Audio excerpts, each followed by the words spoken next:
How do you define a good life? Well, some say that the more you consume, the higher the quality of your life. Well, that's probably true if you live in poverty.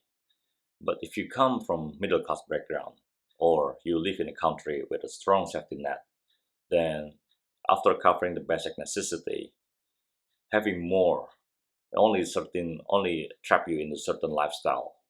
We may have the freedom to spend money, but we won't be free from money worry if we still use consumption as a yardstick of a good life. It's especially true if we live from one paycheck to another paycheck. Once your employment is dry up, then you have nothing else to bounce back. So, is frugality the answer? Well, I will say yes. I learned from a young age that your little money will go far if you are being frugal.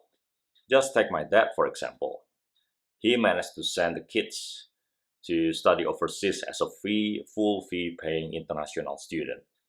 We are not coming from the rich family, by the way. We are just being very frugal. And frugality also served me well now that I have my own family and now I work full time as well. It it allows us to afford things that really matter to us. For the purpose of this video, I define frugality as being prudent with your money, being economical, and avoid waste. It's not about cutting corners to save money here and there, but it's about being conscious with your spending. And you only buy things when whatever you currently have no longer serve the purpose or no longer fit for the purpose. Just look at my shirts. I've been wearing this for 10 years at least. It got holes all over it, but I'm not going to throw it away. Well, I still very comfy. It still feel very comfy to me, and no one will see me when I'm wearing this at home, except of course the rest of the world through YouTube. And if you're like most people, you are trading time for money. Let's say I earn 20 bucks per hour and the new shirt will cost me 40 bucks. So it means that I have to give up 2 hours of my life to replace a perfectly comfortable shirt with another new shirt. And for what? If being frugal makes a lot of sense, so where the more you consume, the higher the quality of your life's coming from? Well, glad you asked. I've been asking this for a long time as well, until one day I stumbled on the marketing class at uni. The lecturer at that time said, you only need to create a perceived needs or wants. It doesn't matter whether they actually need that or want that. You just have to create that perceptions to sell it to the market. Well, it hit me hard at the time. Marketer sells. There's nothing new in that. But I was naive at the time. I thought marketing is all about promotions, advertisings, and try to produce products or services to the markets in the most compelling way. But it's more than that. It's about manufacturing your needs and wants to make profit.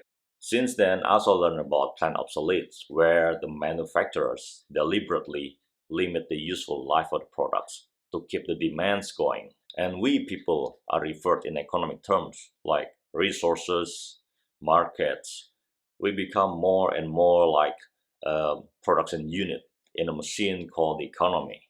We are also socialized to consume our way to happiness and love. Don't believe me? This Christmas or the next birthday or Valentine's Day, give your loved one a handmade gift that you make with love, with a lot of thoughts in that, and see how they react. If you're poor, then they will probably understand, even appreciate that. But if you're rich, or they know that you make a lot of money, then they will be disappointed. They will think, why do you want to give me this crap? I mean, you no longer love me. The price tag that you pay become the proxy of your love. In the age of consumerism, love and attention is no longer that you just give personally. It's something that you buy off the shelf. I have friends. They say that I'm cheap. They don't understand why would I still want to live a student lifestyle. They reckon that I'm just depriving myself the joy of life. Well, I don't see it that way. I see myself as escaping from the hedonic treadmill. I don't want to just keep spending for the sake of spending and just repeat the cycle again, just to chasing up the things called happiness through spending. No, I'm out of that game. My joy happens to come from writing, reading, hit the upload button to YouTube, or spending time with kids if they are in the best behavior. Just a simple pressure of life. And also fills me joy and peace when I know that I have buffers. When something happened to me or to us, that I still have money to live on. Even though I live in Australia where we have a Centrelink or strong safety net, but still, I want to give the example for my kids that you need to take care of yourself. We might also have a different type of economy if frugality becomes a new normal. Economy that works for us instead of treating the people and the planet as a disposable resources. Just imagine if the company is no longer able to persuade us to buy things that we don't need or want, or use the money that we don't have, or impress people that we don't really respect, then probably, I said probably, it will force them to innovate based on actual needs and be part of the problem solving. That's it for me, guys. Thanks for watching. Give it a like and subscribe if you learned something new, and I will see you next time. Thank you. Bye.